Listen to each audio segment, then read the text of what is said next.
Hola, para el siguiente ejercicio tendremos en cuenta conceptos como corriente eléctrica y campo magnético. La corriente eléctrica se define como el flujo de carga eléctrica que pasa a través de un material, la cual depende de dicho material y de la diferencia de potencial entre los extremos de este.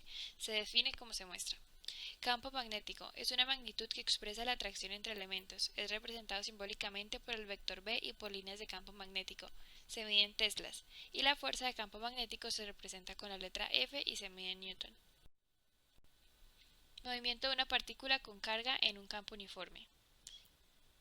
Cuando la fuerza de la partícula es perpendicular a la velocidad durante toda la trayectoria, se dice que ésta es un círculo con radio r. Entonces, la fuerza magnética F sub b es perpendicular al vector velocidad y al campo magnético B. Dicha fuerza tiene magnitud constante igual a carga por velocidad por campo.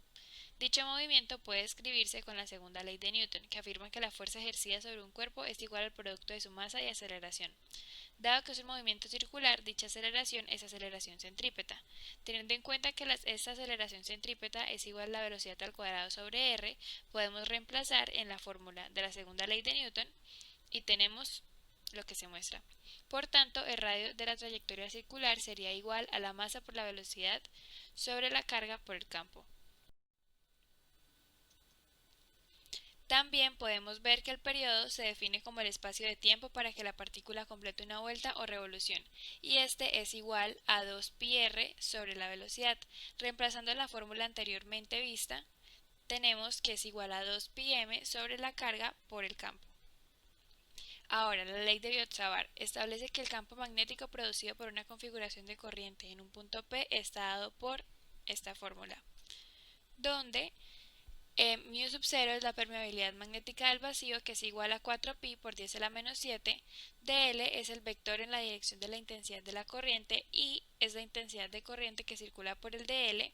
El vector r es el vector unitario que une el elemento de corriente con el punto P donde se mide la intensidad del campo magnético, y r es la distancia del elemento al punto.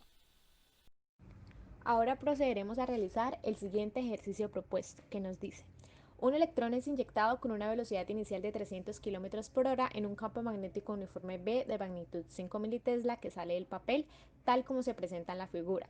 Responda. A. ¿Es el movimiento helicoidal o puramente circular? ¿Por qué? B. Determine el radio del árbol y el periodo de giro de la partícula.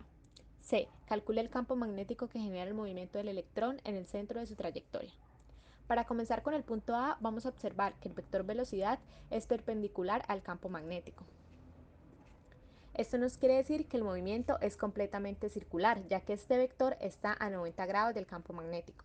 Si este ángulo fuera diferente, entonces estaríamos hablando de un movimiento helicoidal. Para el punto B nos piden hallar el radio del árbol y, utilizando la fórmula de radio que ya habíamos mencionado anteriormente, reemplazamos considerando que la masa y la carga son del electrón y poniendo los datos que nos da el ejercicio, pasando los kilómetros a metros y los militeslas a tesla, lo cual nos da que el radio es igual a 3,412 por 10 a la menos 4, o pasado a milímetros 0.34 milímetros. Continuando con el desarrollo del inciso B del ejercicio, calcular el periodo de giro, hacemos uso de las fórmulas previamente mencionadas, considerando que tanto la carga como la masa son del electrón.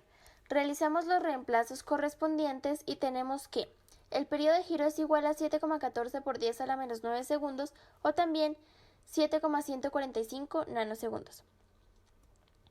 Ahora, para el desarrollo del inciso C, nos piden calcular el campo magnético que genera el movimiento del electrón en el centro de su trayectoria. También debemos tener en cuenta la corriente que genera este movimiento. Por definición, sabemos que ésta se opone al movimiento y que ésta también puede expresarse como la carga sobre el tiempo, y en este caso, como la carga del electrón sobre el periodo de giro que calculamos anteriormente.